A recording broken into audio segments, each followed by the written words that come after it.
Buenas tardes y bienvenidos a la primera edición de nuestro programa mensual Ocinermin Orienta a través del Facebook Live. En este espacio trataremos diversos temas de interés de los usuarios relacionados al servicio eléctrico y los combustibles. Para este primer programa tenemos preparado un tema muy especial relacionado al procedimiento de reclamos en el servicio eléctrico. Para ello tenemos como invitado al ingeniero Óscar Echevarría, especialista de atención al ciudadano de Ocinermin, quien despejará todas nuestras dudas relacionadas al procedimiento de reclamos. No quiero dejar de invitar a todos nuestros seguidores de Facebook a que realicen sus consultas que serán respondidas en vivo. Ingeniero Óscar, bienvenido. Sí, es un grato placer estar aquí. Ocinermin es el organismo supervisor de la inversión en energía y minería que tiene a su cargo verificar la correcta prestación de los servicios públicos de electricidad y gas natural, ¿no? Asimismo, verifica que los combustibles se comercialicen con seguridad, calidad y cantidad exacta. Ingeniero, el tema de los reclamos es algo que nos consultan muy seguido nuestros amigos de Facebook, por lo cual, hemos decidido que sea el primer tema para este primer programa. Y una de las preguntas que siempre nos realizan es, ¿por qué conceptos uno puede reclamar en el servicio eléctrico? En realidad hay que entender que el reclamo es un derecho. Es un derecho a pedir una explicación a la empresa de electricidad por cualquier cuestión o por cualquier disconformidad que el usuario perciba en la prestación de este servicio, ¿no? Por ejemplo, si es que considera elevada la factura, ¿no? de un mes en particular o de un periodo, ¿no? Entonces puede reclamar.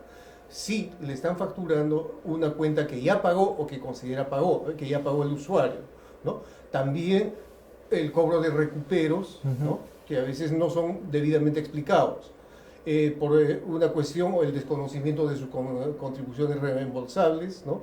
Por interrupciones prolongadas del servicio, ¿no? Y por cualquier tema relacionado con la prestación del servicio público de electricidad. Lo mismo en el tema de gas natural. ¿Y cuál sería el procedimiento y los plazos a seguir al momento de que un usuario presenta un reclamo? El usuario en principio puede presentar el reclamo de varias formas. Personalmente, visitando las oficinas de la empresa de electricidad, por escrito, mediante una carta, o también por el correo electrónico de la empresa. También puede ser por teléfono, ¿no? Lo importante es aquí, una vez presentado el reclamo, el usuario debe exigir que se le entregue un número, un código de atención o de registro de su reclamo, de tal manera que él pueda hacer el seguimiento, ¿no? ¿Cuántas instancias hay en el reclamo? Porque siempre mencionamos de que la primera instancia sería la empresa eléctrica y después ya hay una segunda instancia que es la apelación a Ocinermin. ¿Nos podría explicar al respecto? Efectivamente. La empresa de electricidad actúa como primera instancia administrativa, dado que debe realizar la verificación en terreno de aquello que se está reclamando o que está reclamando el usuario, de tal manera que se verifique las causas que motivaron su reclamo y que haya un fundamento para una respuesta apropiada, ¿no? Esa es la primera instancia. Esta primera instancia tiene un periodo de atención de 30 días hábiles y 5 días hábiles más para una notificación de la resolución que se emita en este sentido. Si el usuario no está de acuerdo con la respuesta de la empresa, puede apelar. Mejor dicho, debería apelar esa resolución de tal manera que el caso sea elevado a Ocinermin, que actúa como segunda y última instancia administrativa. Ocinermin, una vez que recibe el expediente del parte de la empresa de electricidad, también cuenta con 30 días hábiles para su pronunciamiento y resolución final. Ocinermin va a resolver el caso de manera imparcial y conforme lo determina o establecen las leyes vigentes. La manera como se presenta el reclamo, había comentado que puede ser presencial, por teléfono y otros canales de atención. ¿Influye la forma en la que presentamos el reclamo en cómo van a atenderlo? Porque se suele pensar que de repente de manera presencial la empresa eléctrica me va a hacer más caso. No, no necesariamente. La idea es de que estos canales sirvan más bien para agilizar y evitar que el usuario pierda mucho tiempo. La modalidad de presentación del reclamo no influye en el tiempo de atención. La única recomendación es que si es por teléfono o por correo electrónico, hacerlo dentro del horario de atención. Porque si es después de este horario, se va a considerar como admitido al día siguiente, ¿no? Para el conteo de los plazos de atención. ¿Cómo sé que he presentado efectivamente un reclamo y no una solicitud? A ver, veamos, diferenciemos, ¿no? Un reclamo siempre es una controversia, es algo con lo cual el usuario no está satisfecho, una prestación del servicio que no satisface al usuario, ¿no?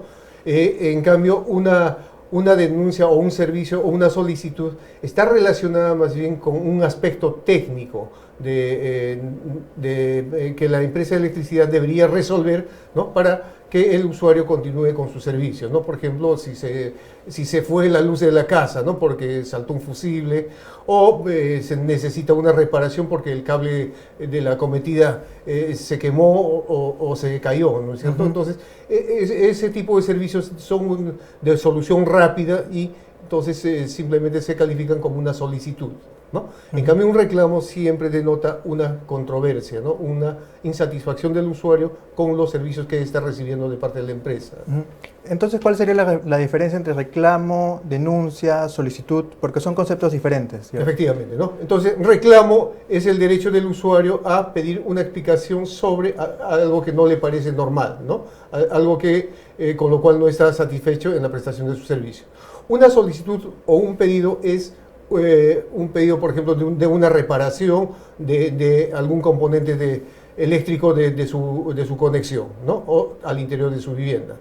Una denuncia es por los temas operativos relacionados a la prestación del servicio público de electricidad que afecta masivamente a varias personas. Por ejemplo, una interrupción del servicio en una zona, ¿no?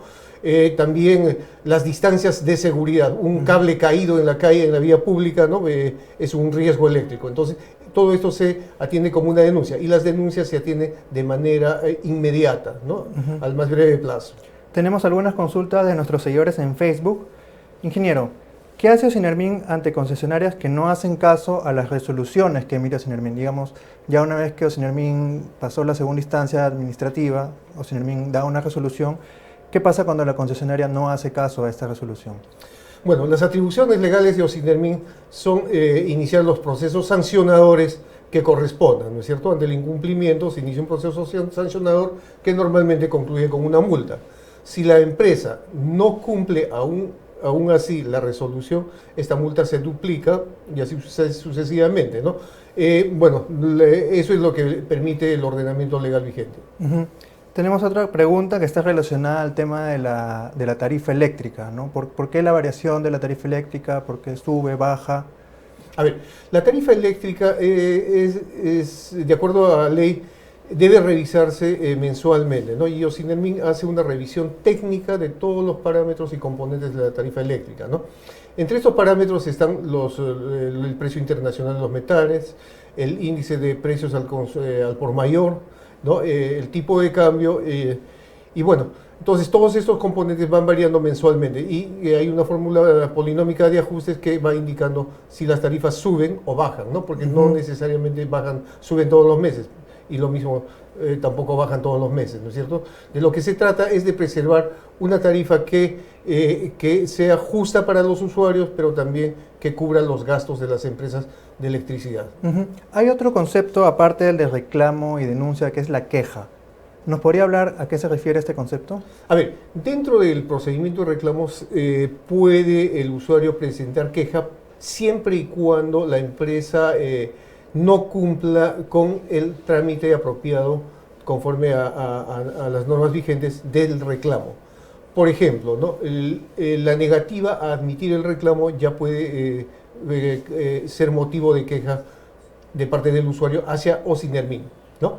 El exceder los plazos de atención, si la empresa tiene 30 días hábiles para emitir su resolución y no lo hace, también es un motivo de queja.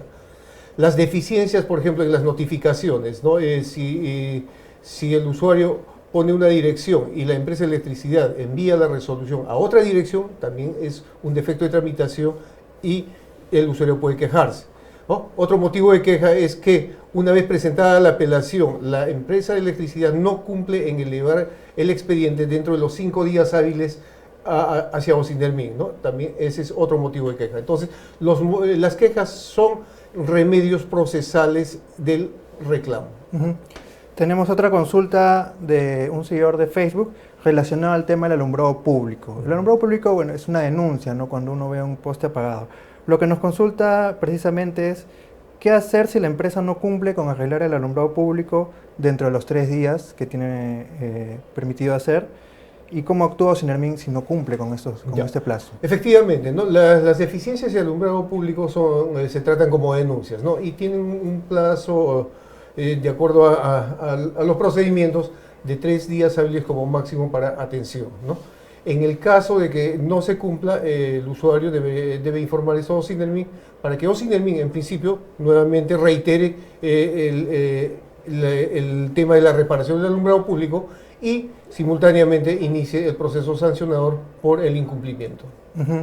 ¿Cuáles son los plazos que tiene la empresa para reparar el alumbrado público? En este caso, si son lámparas apagadas o deterioradas, son 3 días hábiles, ¿no? Entonces, si hay postes o unidades de alumbrado público íntegras que hay que reponer, estos plazos se amplían a 7 días hábiles y hasta 14 días hábiles. Bien, interesante el tema del alumbrado público, pero también en zona rural creo que también rigen otros plazos. Sí, efectivamente, ¿no? Los plazos se duplican, ¿no? En zona rural las reparaciones son de 7 días hábiles, ¿no? En cuanto a la falta de unidades de alumbrado público y la restitución de postes es de 15 días hábiles. ¿Y qué pasa con las interrupciones eléctricas? ¿Estas se presentan como un reclamo o como una denuncia? ¿Cuál sería la forma más efectiva para un usuario? A ver, veamos, si es que es una interrupción que afecta a toda una zona, una gran zona, evidentemente es una denuncia, ¿no? Y debe ser reportada por el usuario, ¿no? Esta se atiende en el más breve plazo, ¿ok? Distinto es que haya un corte del servicio por alguna deuda que tenga el usuario, ¿no? La reposición del servicio se va a hacer una vez que el usuario cumpla con su obligación y esta reposición se hace dentro de las 24 horas de efectuado el pago respectivo. Bien, ha sido muy interesante el diálogo con usted, ingeniero Oscar. Esperamos haber despejado las dudas de nuestros seguidores en Facebook. Los invitamos a seguir nuestros programas que serán cada mes y bueno, invitamos también a compartir este primer programa que hemos realizado. Muchas gracias por seguirnos.